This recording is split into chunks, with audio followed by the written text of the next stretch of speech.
Welcome to the Human Factors and Ergonomics Hub, a series of educational podcasts that showcase the connection between human capabilities and good work design, brought to you by the Human Factors and Ergonomics Society of Australia. Hi, great to have you with us for another HFE Hub podcast. Today, I'm chatting to Tarryn Ryan. Tarryn is the Director at Safety Collaboration Pty Ltd. She has over 20 years' experience in aviation, including a helicopter pilot in the South African Air Force, the Australian Army and the civilian sector, where she performed helicopter emergency medical services and marine pilot transfer operations. She is currently completing her master's degree in aviation.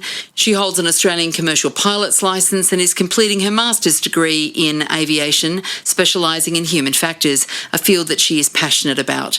She is a certified crew resource management trainer and delivers tailor-made human factors training to organisations across various industries. Tarryn, firstly, can I say a huge thanks for agreeing to chat with me today on this podcast? And it would be great to know actually what you do. So let me ask the question. Tell me a little bit about yourself, your experience and where you work. So thanks, Sharon. Thanks for having me on the podcast today. Yes, so I am a helicopter pilot by trade. I've been flying helicopters for just over 20 years now. I started my career in the South African Air Force, flying there.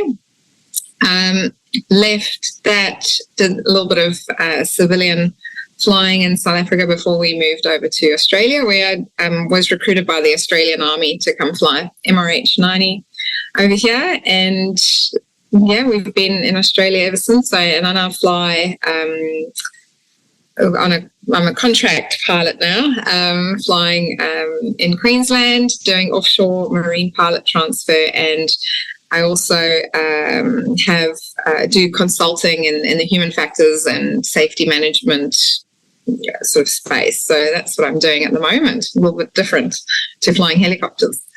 It is a little bit different. So tell me just about the offshore marine pilot work that you're doing. Yeah, so that is flying offshore to sort of the other side of the Great Barrier Reef, 110 miles offshore, for those that know aviation terms, and we land on a ship in the middle of the ocean, and a guy in the back called a marine pilot, a really specialised ship captain really, jumps out of the helicopter and well, it's on the deck obviously, and navigates the ship through the Great Barrier Reef. There's a special passage that they do there, and then we go and pick them up again once that's all done and dusted. Wow, that's interesting. Do you hang around while they're doing that, or do you fly back? No, we fly back because it takes us an hour to get out there, and it's depending on the tides, it's about a six-hour transit that they've got to get through the reef. So we just drop them off and then we go and pick them up again once they sort of come through on the other side. Okay. Wow. Yeah, very exciting. Like finding a ship in the middle of the night and in the middle of the ocean, and off we go. Find it, land on it, and get home. Flying at night, that must be extremely difficult. Yes and no. I guess you get used to it. It's very procedural. We only fly under instrument flying rules, so we're flying high up for a start. It's all very procedural, very focused on your instruments in the cockpit, and lots of procedures around it, because it is obviously more dangerous than by day, because by day you've got so many more visual cues that you can use, and at night you really don't have just any of those visual cues unless you've got a beautiful full moon. Then it makes it quite special, but more often than not we've got no moon, probably a couple of rain showers around, so you're dodging weather. But yeah, it is tricky. It is quite specialised, and I guess that's also why human factors and flying helicopters is really important, because there's so many things there that can go wrong in that sort of space. Well, that's why I'm talking to you, because let's talk about that. So what are some of the human factors issues for you in flying? Let's start. Yeah, well, with that, so the most obvious one, I guess, that springs to mind is all the spatial disorientation, all those vestibular effects that do occur when you don't have those visual cues that you're using, and you're kind of relying on your other senses. But we all know what can go wrong with your other senses when you don't have those visual cues coming in. So we do teach a lot of spatial disorientation, dark hole effect. So when you're approaching a ship in the middle of the night, when you've kind of only got the ship illuminated, you've got no horizon, to tell you if you're banking left or right or up or down, or, so you're kind of just focusing on that ship and focusing on your instruments. You can't really trust your senses too much. You've really got to trust your instruments in doing those, because your brain has all these, weird and wonderful illusions that it creates that can lead you astray in some cases, make you feel like you're descending when you're not, or make you feel like you're climbing when you're not, and that sort of thing. So that's the obvious one, that spatial disorientation piece that we talk a lot about, but it's also a lot about decision making. When you're flying that far offshore, there's no accurate weather forecasts. You're 110 miles or an hour away from land, from Australia, and especially in the middle of the night, that's very limited landing options. So decision making is a really important one too, I think. Situational awareness. These are all the sort of things that we teach to pilots when we go through human factors training, and all of that. So tell me about the spatial disorientation. How do you teach that or train that? A lot of it is what I like to do is I like to bring in a little bit of the how our brain works to get people to understand it. I don't want to turn everyone into neuroscientists, and nor am I a neuroscientist or, one of these really smart people that knows all about brains and stuff. But I really like bringing in just a little, honestly, very basic lesson about, okay, this is how our brain works. This is our limbic system. This is what happens to us when we're in that stress, that fight, flight, or freeze mode. This is what's going on. These are the things you're going to be feeling. Your racing heart, sweaty palms, maybe a dry mouth, kind of teach all of that, because I think when people understand or can recognize those sort of symptoms because they've spoken about it or they've heard about it in a course, or, then that kind of will trigger something in their mind going, oh, hang on, remember that Tarryn was talking about that in that one course that I did, and that must be what's happening. And then with that trigger in place, give them some tools that they can use to overcome that fight, flight, or freeze sort of state that they're in. So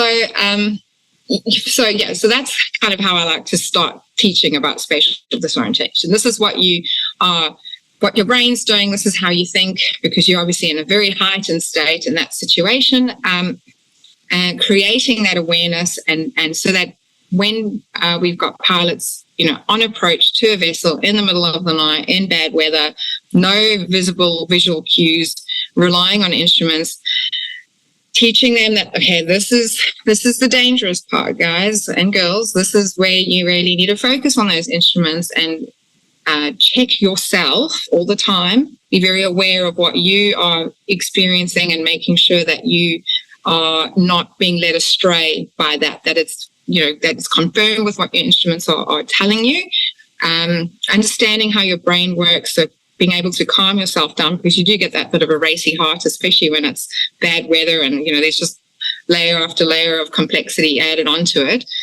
So highlighting that. And then there's a lot of really good videos out there that do talk through all the different types of illusions and spatial disorientation effects that you can feel. So like I mentioned, that dark hole approach, which is obviously a key one for us, your rain on the windshield, how that makes you feel like your approach is steeper than what it is, so that makes you a lot shallower on approach. And those sort of, when you I don't know if you've ever seen the one of the spinning chair, and you've got somebody blindfolded, you spin them really slowly on a chair, and then eventually they feel like they're not spinning anymore, and then they open their eyes but they're still turning, all of those things with all of those effects that happen with our inner ear.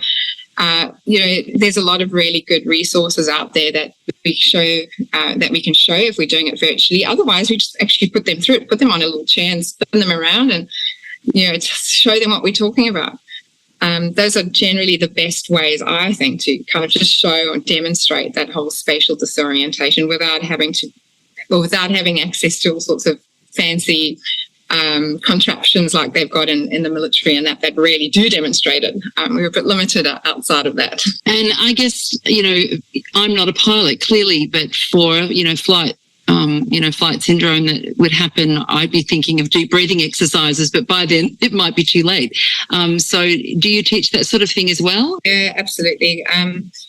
Because again, once our limbic system's fired off, there's very little we can control, we can do. The only physical aspect we can really control is our breathing. So I like to teach just the, box breathing, in for 4, hold for 4, out for 4, hold for 4, kind of do that just to keep breathing, because a lot of us do hold our breath and that just makes things worse.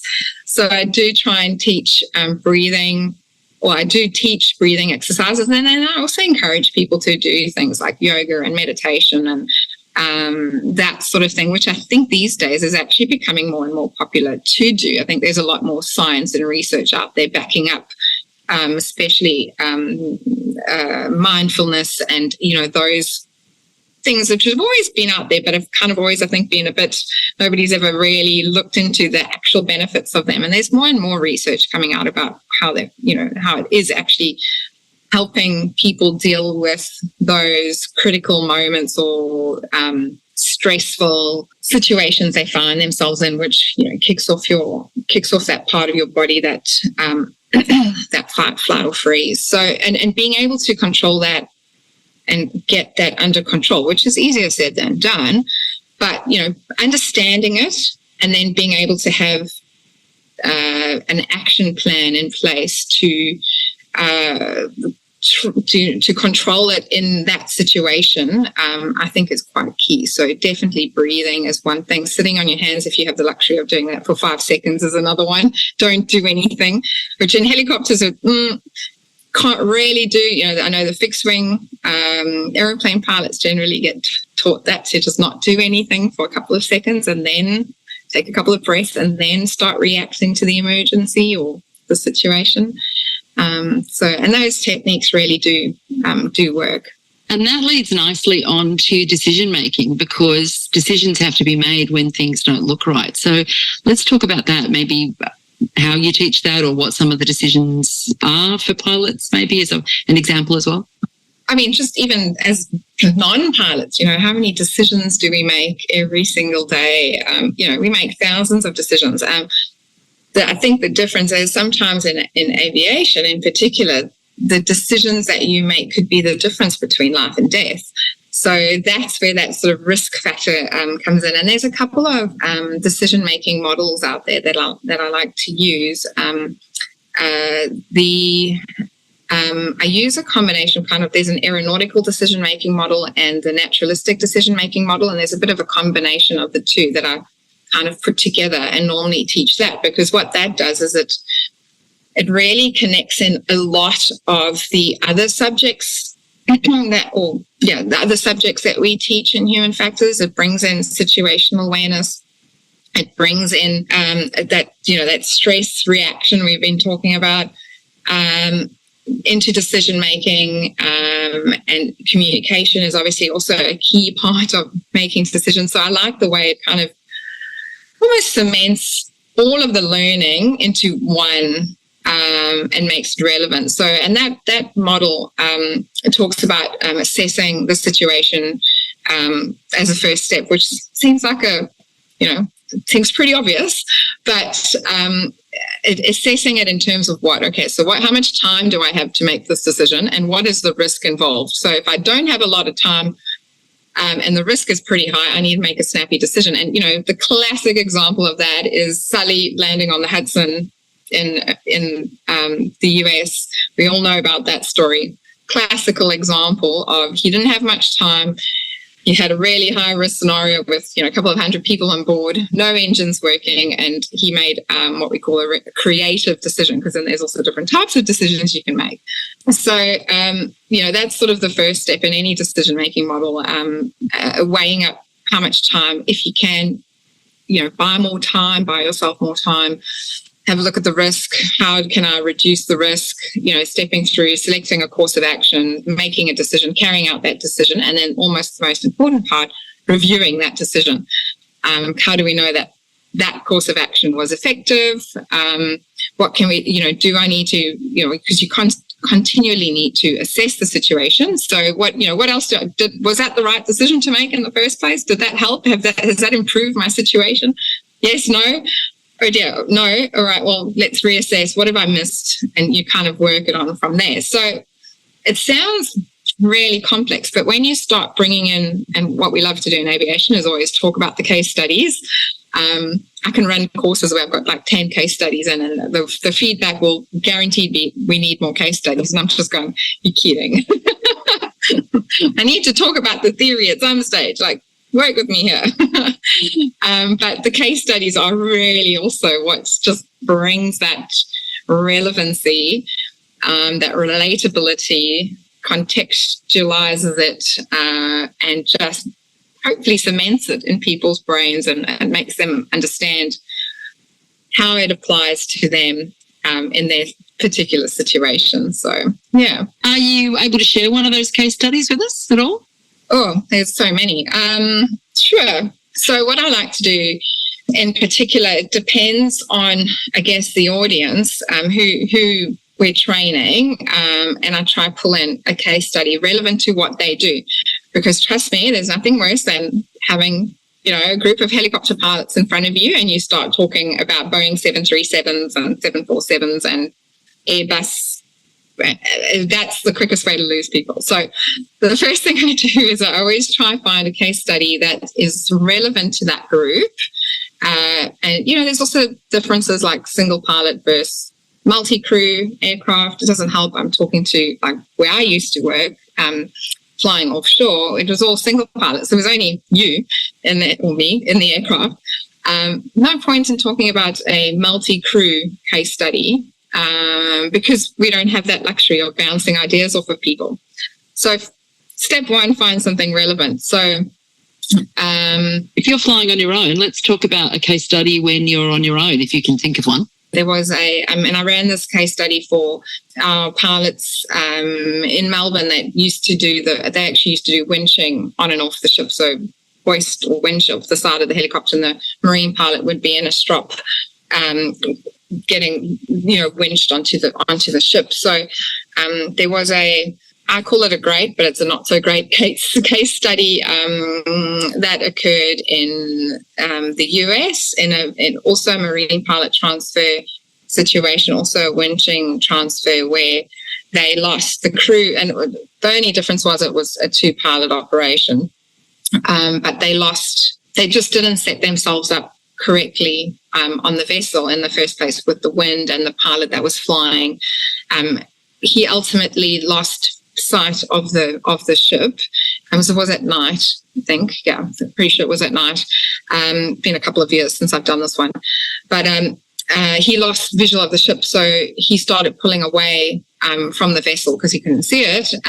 And the winch operator in the back was still in the process of getting the marine pilot onto the deck of the vessel, and ended up dragging the poor marine pilot, and he went into the rail along the side of the ship. So they were obviously communicating while all of this was happening, and the pilot made the call for the winch to be cut, which I guarantee you is an absolutely last decision that you ever want to make as a pilot. But that was the decision that was made nonetheless. By that time, the marine pilot was a couple of feet off the deck. They cut the winch. He fell to the deck. And they flew away. Interestingly enough, that marine pilot, he didn't die. He was injured, like he'd injured his shoulder and stuff. And he was actually just recently in Australia talking at a marine pilot conference a couple of weeks ago. And so, yeah, he's got a great story to tell, I guess, of his experience and his side of it. But anyway, so that, talking about that to a group of pilots that are now doing this, it immediately brings it home. And I happened to, when I was delivering this training, happened to have some marine pilots in the training as well. And of course, they were immediately like, what? You can get cut off the winch? And of course, they freaked out next level. So it was quite interesting in that particular case study we were delivering, just, hearing all the different sides of it, because we had the pilots, we had the helicopter pilots, marine pilots, winch operators, all in the same room, talking about an extremely relevant case study for what they did. And as much as it caused a bit of angst, I think, with the marine pilots, being able for us to actually, because we'd spoken about decision-making, we'd spoken about communication, spoken about situational awareness, but to be able to let the discussion go around the table, being able to incorporate, well, this is the decision-making. Remember, we were talking about assessing it, risk, time, in this situation, the risk is pretty high. If I can't see the ship, I might fly into it. And then that's aircraft, 3 crew plus a marine pilot gone. So risk is pretty high. Time, not much time, because you've got to make a snap decision in that case. That was the best decision that they made in that situation. But we were able to actually step that case study back and go, well, step it back to the way they set themselves up. That's where the problem lies. They didn't set themselves up for success from the very start, and be able to build and grow each other's knowledge. I mean, between the marine pilots and the helicopter pilots' knowledge of how, that decision-making process really starts before you've even stepped into the aircraft, and how that gets built from that point already before you even start flying to enable, to set you up for success, I guess, for the entire mission. So, hopefully that answers your question, Sharon. One example of a case study that was quite an interesting one to do. But, there's hundreds. So I feel like the ATSB releasing reports on a weekly basis that just have so many learnings in them that we really try and use in our training, so that we can, prevent reoccurrence, because that's what it's all about. We've got hindsight as well, where we can look back and go, no, I would never have made that decision. But would you? I don't know.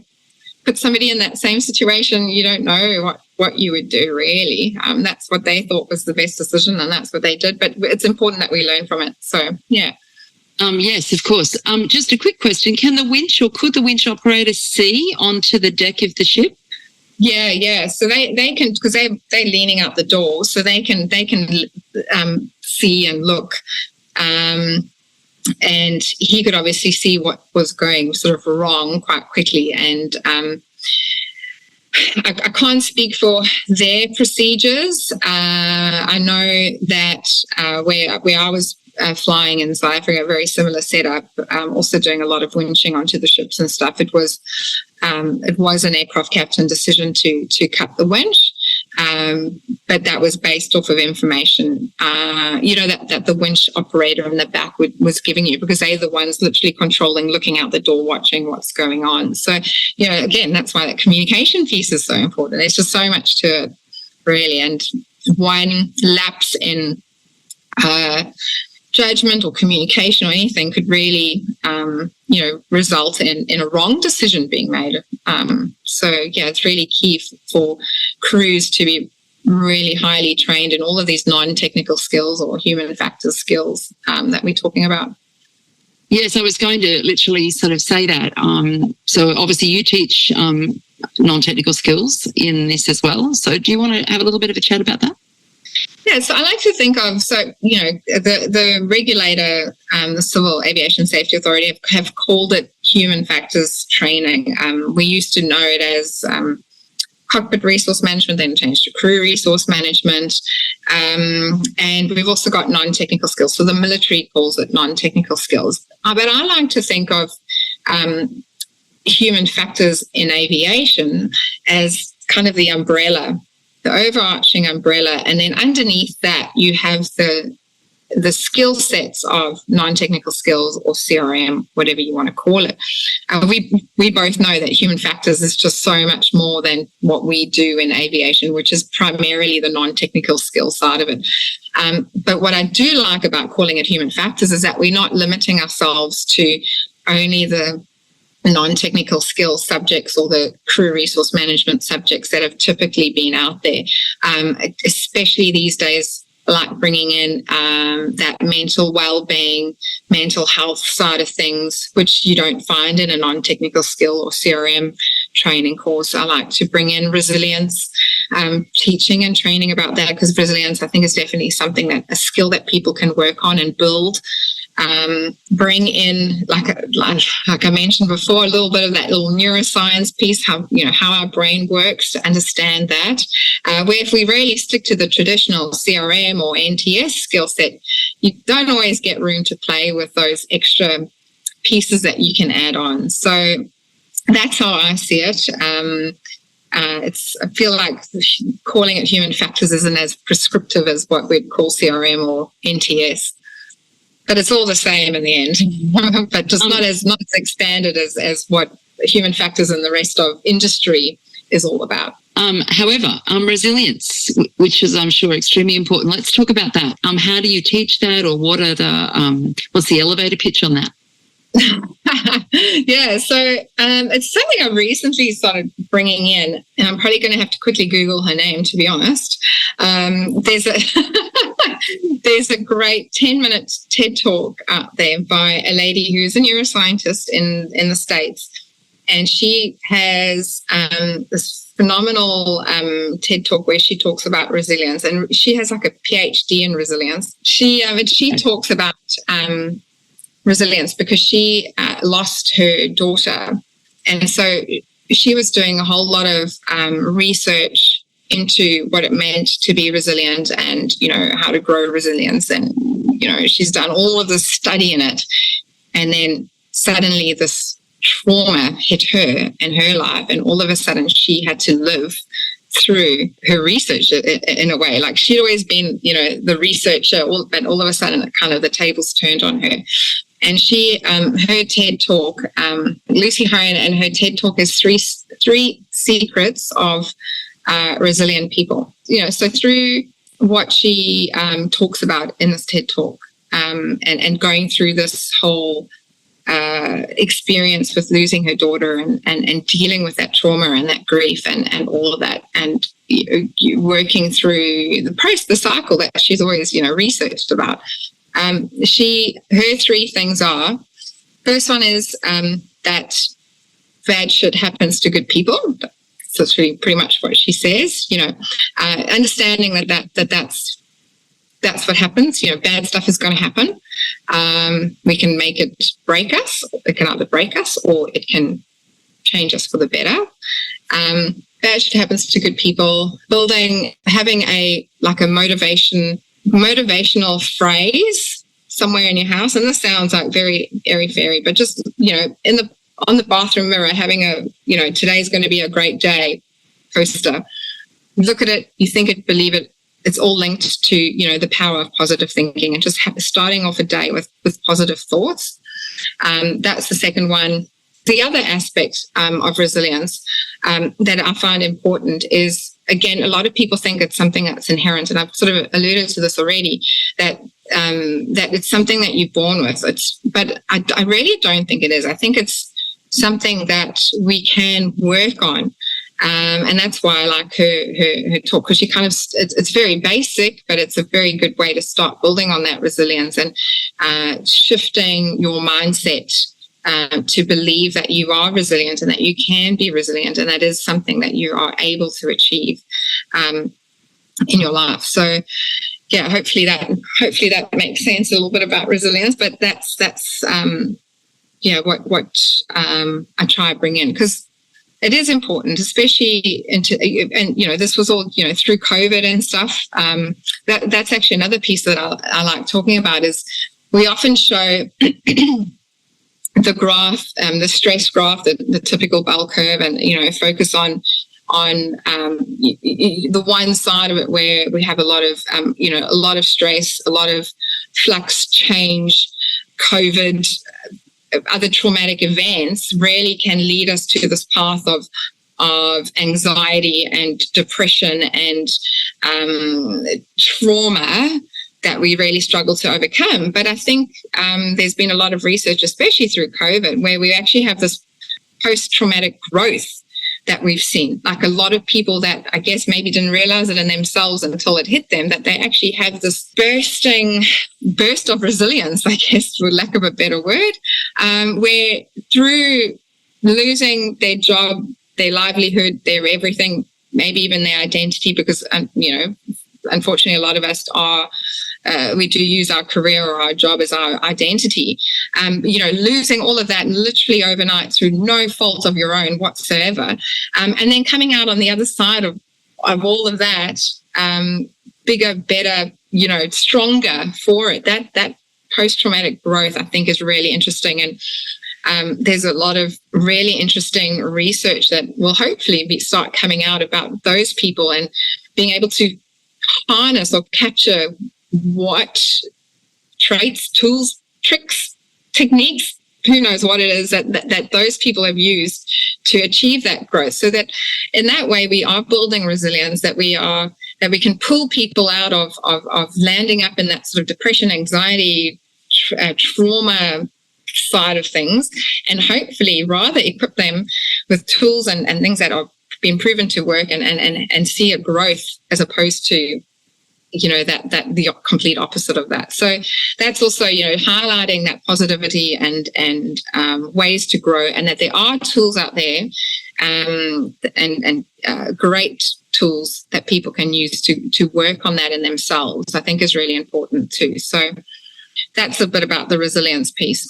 So how do you connect that back to being a pilot, just in terms of the everyday aspects of their work? Well, I think there's been a lot of on the news lately about mental health in pilots and aircrew in general. There was that recent incident overseas with that pilot that tried to grab the controls and take over the flight when he was having a mental breakdown, I guess.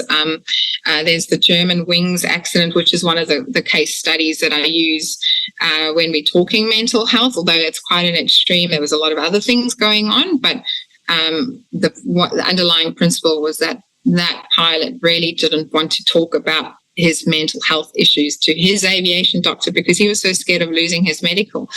And there's so many pilots out there like that, because our aviation medicals, which we do every year, are, that's what keeps us flying. And generally speaking, us pilots are pretty passionate about what we do, and it's all we want to do.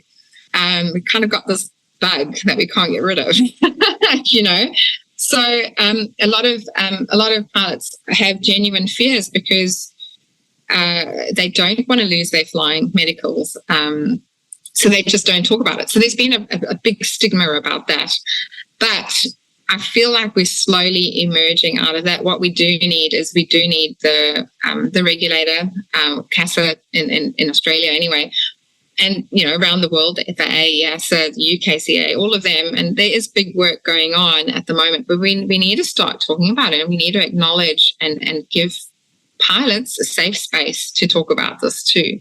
I think other industries are doing it better, and we can probably learn from that. But that's why I like bringing it into a safe space in the training that I deliver, being able to talk about these things in a safe space, because if you're not alone, if you're not the only one experiencing it, and it's amazing how people open up in the training. If you start realizing that you're not the only one, I think it makes it easier to start talking about it. And isn't that the first step of getting help? It's just talking about it and understanding it, understanding what could be causing it. I mean, I'm definitely not a psychologist, so I definitely do not profess to be that, but just creating a safe space to start talking about it, or giving tools to go to use to at least think about it, maybe start researching a little bit more about it, and kind of hoping that they'll go on a path of self-discovery about it more than anything else. So that's why if we start talking about it and make it normal to talk about it in training and, in these sort of mandatory training sessions that we have to do, being CRM, human factors, NTS and all that, we just start talking about it then. It becomes the norm, and that's a good thing, right? I'm going to bring you back for a second just to situational awareness. I mean, obviously, you may not have known, but I recently had a quick flight simulator experience where, up went the plane and then suddenly I could see nothing. How do you know where you're going? What do you do? So let's just talk about situational awareness, because the person that obviously was in the simulator with me, the pilot, said, Sharon, look at your instruments and look. And then at one point, when I was staring at that, he said, look out the window, which I haven't done either. So it's just so much going on in these cockpits. So just talk to me for a sec about situational awareness and how you maybe teach that to people. I realise they're pilots, but how do you give them the extra skills they need? Yeah. So we talk about, we use Micah Ensley's model of situational awareness, where she's got the 3 different levels of situational awareness. So, and again, situational awareness is something that's so ingrained with communication, decision-making, all of that sort of thing. So what we do, I like talking first about our senses, because that's how we receiving or gathering that level 1, that gathering of that information. So what are we using? We're hearing things, we hopefully not tasting things, hopefully not licking windows, but that's just another way we can gather information, right?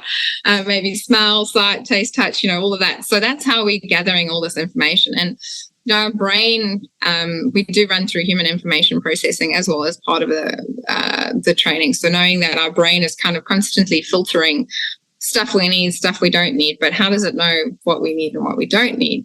So it's important to understand when you are gathering all this information to make sure you're filtering it correctly, and situational awareness, that's a big part of it. So gathering that information, perceiving what it means, so being able to interpret it is the second level in that particular time and space. And then the third level is projecting what it means for the future. So it's the what if. What does this mean? The so what. What does this mean to me? So gathering all this information in, and that can be scanning your instruments, getting all of that information in, and part of that, though, is also being aware of all those other little things that can creep in, like task fixation, because that will drain your situational awareness if you're so fixated on tuning the radio, or something's not quite right. We've seen a couple of aircraft accidents in the past where they've been fixated on a blown bulb of a landing gear and crashed an aircraft with hundreds of a perfectly serviceable aircraft, other than the one little landing gear bulb, crashed that aircraft into the side of a mountain and killed everybody, because that was just that task fixation. So, understanding that when you're gathering all of this information through your senses, that it needs to be relevant,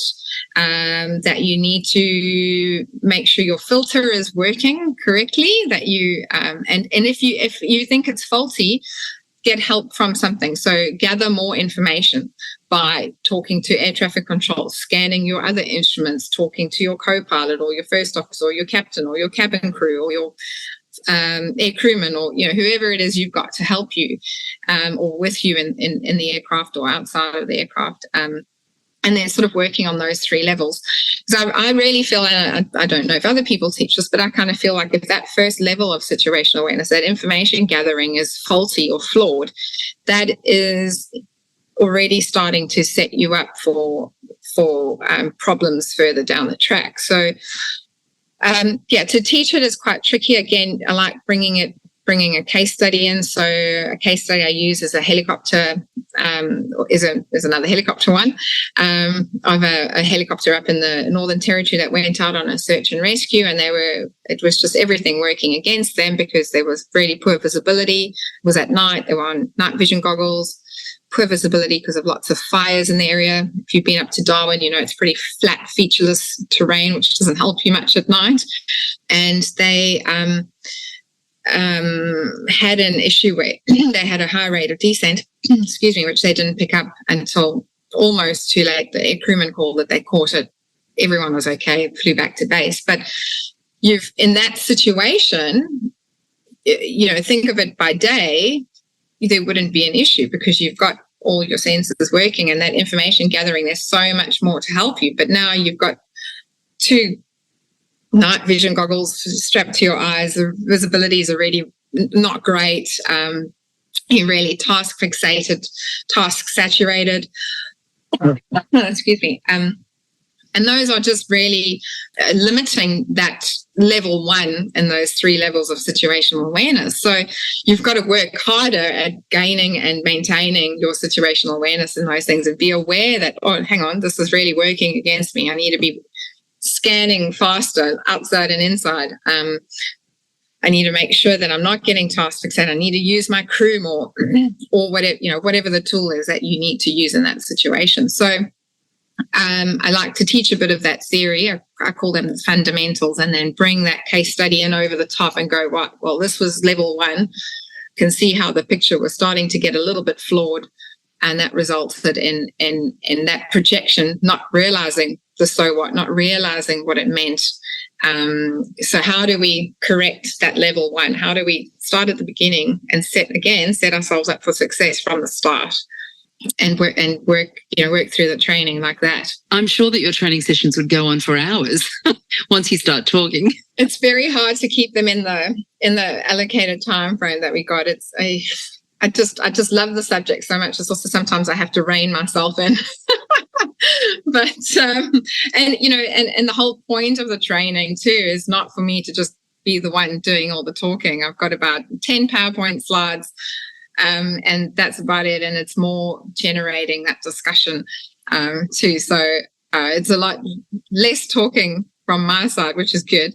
And hopefully a lot more interaction, because that way it really, people bring their own ideas. And I love it because, I used to run the same sort of session 4 times, but with different groups of people to try and capture, multiple bases, multiple people working rosters and all of that. So to try and capture everybody in one training session is difficult. So I used to just run the same sort of topics 4 times and try to get everyone. And every single time it was always a different discussion, even though what I had to deliver was the same case study, but there was always a different discussion. And I just love it. It makes it so interesting. I could run it another 10 times and probably still be different. So tell me, what have been probably some of the biggest challenges for you working in aviation? Biggest challenges. Guess the biggest challenges, I've been really, really fortunate in my career and how it's all played out, and I got to experience challenges, flying and operating in Africa, which was amazing. Flying all through Africa, all sorts of weird and wonderful places. I guess the challenge over there was, and I guess over here in Australia as well, is just being the woman in the male-dominated environment, but don't let that stop you. It's still an amazing industry to work in. I guess that one of the big challenges I've had to deal with in the last couple of months is that, unfortunately, aviation, you do tend to lose friends along the way, and which is what's driven my passion for human factors. Was back in South Africa in 2009, I lost a very, very close friend to a very preventable aircraft accident. The lessons out of that, I just made him a promise at his grave and said, I'm not going to let your death be in vain. I'm going to make sure I do everything to try and prevent other people from making the mistake that you made, because he did. He made a very silly mistake, and it cost him and his crew's life. So that's, I guess, the biggest challenge is just trying to get the message out there, because, I was that pilot once. It was like, safety, CRM, it's just something we have to do. I just want to go out and fly and, just fly as low as I want, as fast as I want, but without even considering the risk. But I think as you get older and wiser, you realize, you can only get away with it for so long. And one silly mistake, it can all come crashing down. So the biggest challenge I'm facing now in some of the consulting work that I'm doing is getting out there and kind of trying to spread that safety message, that human factors message, to as many people as I can, I guess, to why this is so important, why we need to actually take it seriously. We've got, as a pilot, you have the responsibility of the aircraft and the people in the aircraft, and your decisions matter. Your decisions can be life or death, and that's really important. So how do we know we're going to make good decisions? Well, we've got to practice it. That's what you can do. You practice your decision making. You spitball scenarios with other people. You talk about things that have happened to other people. And that is, in effect, how you build your own decision making. You study, or you got all your technical aspects. And I think we're pretty good in aviation at covering off on the technical aspects of our job, the aircraft, because we've got to learn all about that and, get to fly that. And we've got to do all our flight reviews and flight checks and, all of that sort of thing. We've always been pretty good at making sure that those boxes are all ticked, but not so good about the other side of it, which is almost probably arguably the most important part, that those non-technical skills, those soft skills, that sort of thing. So, yeah, just like to try get more out there, I guess, and yeah, I lost another friend this year in an accident, and it's just, man, every time it just feels like it hits closer to home, and it's just really it's about them. I do what I do for them, because this is what I think might save one person's life one day. So yeah, I guess that's not a challenge in industry, but it's a personal challenge more than an industry challenge. Well, I guess it is an industry challenge, really, because it reminds us of what we can control and maybe what we can't control, and where the two meet. Yeah, absolutely. And that's why really try and put focus on giving relatable tools that pilots can use, because I've been there, I've done that, and I walked away for whatever reason, still around to, and that let me help you not make those mistakes that I've seen others make or that I've made, and that sort of thing. So just trying to make it as relevant and relatable as possible is really key, because that's how I see the message sinking in the most. If you just bring it to that level, and that really makes it worthwhile in the end. So, thanks for joining us at the Human Factors and Ergonomics Hub, brought to you by the Human Factors and Ergonomics Society of Australia, where human-centred design really matters. If you like this podcast, make us your favourite in your podcast app. We look forward to chatting with you next time.